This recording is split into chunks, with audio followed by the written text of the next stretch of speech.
too expensive, too corporate. So I personally don't support big, vast nuclear power stations. Very tiny nuclear power stations is another matter, but they don't exist yet. So to answer your question, yeah, electric cars would be fine if they were powered by renewables. But there's not much sign of that at the moment. What about things like cold fusion? We have other things like what's it called again? The battery cell. There's different kinds of things as well that's on the surface here. Well, the funny thing is, the old-fashioned lead-acid car battery is probably one of the most ecological forms of energy storage in the world. It's not terribly efficient. They're bulky and so on, but 98% of old-fashioned lead-acid car batteries are recycled, because when your battery dies, of course, it can just be taken back and refurbished, and then it works again as good as new.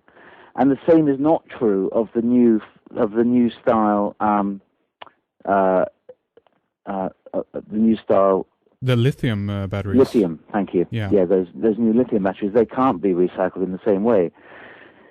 The electric cars are going to have very expensive batteries in them, costing up to $10,000. And the business model they're planning is that you'll lease your battery. You'll pay a certain amount each week or each month for your battery, and then it'll go back to base where it can't be recycled in quite the same way, but it can be stripped down and the materials used again. Fuel cells are a very interesting technology because they allow you to store renewable energy at the time you make it and then use it later. Because at the moment, one of the problems with wind and solar is that batteries are inefficient, and so on a household level or a local community level, you've only got the energy at the time when it's produced. You haven't really got it when you need it, which is, let's say, at night, when there's, let's say, not much wind and no sun. So everything does depend upon storage, and fuel cells and hydrogen storage does look like the way forward at the moment. You mentioned one thing there, which I think I want to ask you about that, because we seem to look for one single answer to these questions. What's the best way? And that's what we go with. But what about the idea that we're using multiple different technologies? When it's wind, we use the wind. When it's sun, we use the solar. When it's not any of that is available, as you said before, then we can actually go back onto the grid at those times when it's necessary, and keep a multitude of things in place. I guess the only thing that we're lacking here is a kind of an intelligent system, if you will, that is monitoring this, so it knows where to switch over to and in what times of the day and even of the year. Would you think that that's a major solution to this as well, Nick? That we have to have different technologies. Sure. Well, there's two answers to that question. The first is that, of course, society has now been organized along the lines of the grid. So there's all sorts of, if you look at all our big ancient cities and towns, the capital cities, they're all set up in places that have good natural advantages, so mostly on rivers or on the coast, or places with good communications.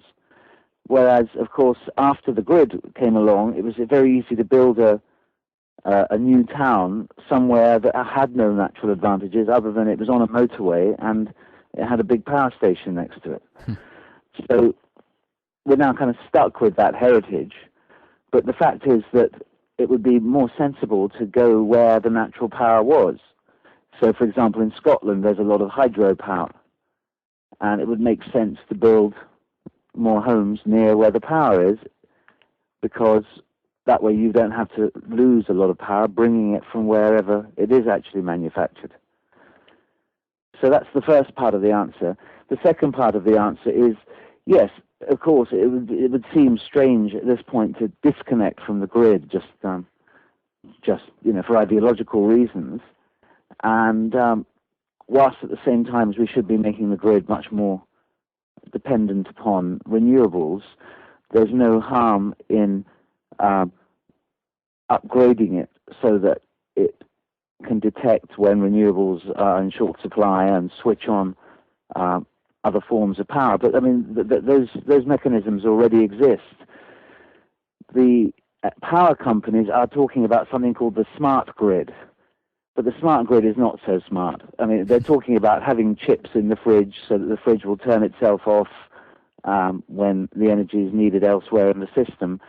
But first of all, let's not forget that once all our appliances can talk to the energy companies, they'll have even more vast amounts of data about us. That's right. Secondly, they certainly won't need to pay their huge army of meter readers anymore. So I assume we'll be getting a discount for that. And thirdly, it will put a kind of power into the hands of the power companies that we'd rather keep at a local level. So, for example, it's a time of high consumption. Who's going to decide whether it's the little old lady in Milwaukee who gets that extra unit of power or some big factory down the road? Yeah. And certainly when you've got power being priced in that way, it's going to go up in price at times of high demand, and perhaps fluctuate wildly. So the little old lady who can't afford it is going to get penalized, and the power company and the manufacturing company, which might have a rush order in, is just going to outbid her every time. So I don't see the so-called smart grid as being a good social or community solution, although it might look attractive as a technology solution. Well, it's a very good point, Nick, and I think we can begin to round things up for this time. But I do want you to mention the title again of your book, of course, the website, so people know where to go, where to find out more information about what you guys are doing, and mention some of your upcoming projects as well, then, Nick.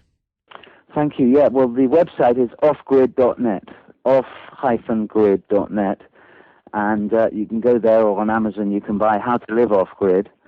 And I'm making a documentary now in America about off-grid living and why it's an answer to so many of the political problems that we're confronted with.